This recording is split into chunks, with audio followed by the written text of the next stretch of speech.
వికలాంగులను చిన్నచూపు చూస్తుందని వికలాంగుల హక్కుల పోరాట సమితి డిమాండ్ చేస్తుంది.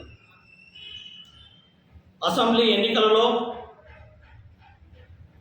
వికలాంగులకు 4,000 నుంచి 6,000, వృద్ధులకు వితంతులకు 2,000 నుంచి 4,000 రూపాయలు పెంచుతానని ఎన్నికల ముందు ఎన్నికల మేనిఫెస్టోలో పెట్టడం జరిగింది.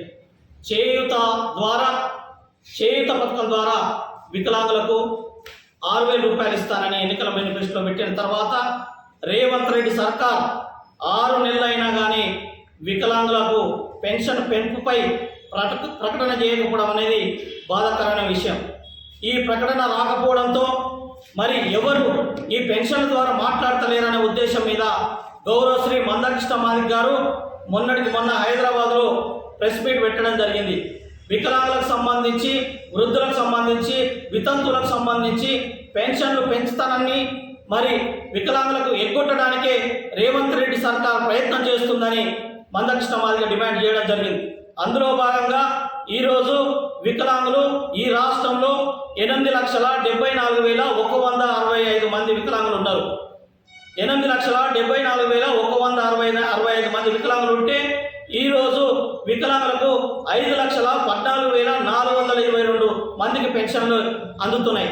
మిగతా 3 లక్షల మందికి పెన్షన్లు ఎవరు ఇవ్వాలనేది ప్రశ్నించవలసిన అవసరం ఉన్నది. అదే క్రమంలో వికలాంగులు, వృద్ధులు, వితంతులు అన్ని సామాజిక పెన్షన్లు ఈరోజు 44 లక్షల మంది రాష్ట్రంలో పెన్షన్దారులు ఉన్నారు. 44 మంది ఆవేదనతో ఉన్నారు. 6 నెలల నుంచి ఎన్నికలలో మాకు పెన్షన్ పెరుగుతుందని వృద్ధులు, వితంతులు, వికలాంగులు అందరూ కలిసి కాంగ్రెస్ పార్టీకి ఓట్లేసిన తర్వాత ఎన్నికల్లో కాంగ్రెస్ పార్టీ అధికారంలోకి వచ్చింది. కాంగ్రెస్ పార్టీ అధికారంలోకి వచ్చిన తర్వాత వికలాంగులను మరి చిన్నచూపు చూస్తున్నది నిదర్శనంగా ఈరోజు చూస్తే మొత్తం ఆసరా పెన్షన్దారులు ఈ రాష్ట్రంలో మొత్తము 6 నెలల నుంచి బకాయిలు ఒక నెలకు 889 కోట్ల బడ్జెట్ బకాయి ఉన్నాడు. ఒక నెలకు 889 మంది మరి రేవంత్ రెడ్డి సర్కార్ బకాయి ఉందన్న సంగతి మర్చిపోదు. అదేవిధంగా రాష్ట్రంలో 6,229 కోట్ల 6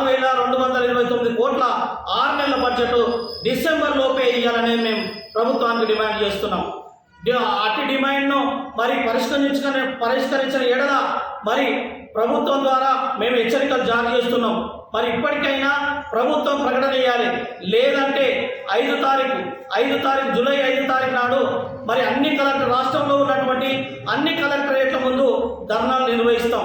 అప్పటికి స్పందించకపోతే 6 నుంచి 16 వరకు మండల కేంద్రాలలో ధర్నాలు నిర్వహిస్తాం. అప్పటికి స్పందించకపోతే చలో హైదరాబాద్ పేరన్నా మరి రేవంత్ రెడ్డి ఇల్లు ముట్టడన్నా మేము చేస్తాము. పెన్షన్ సాధించుకునే దిశగా మేము ప్రయత్నం చేస్తానని కోరుకుంటున్నాం. అందులో భాగంగా గతంలో ప్రభుత్వాలు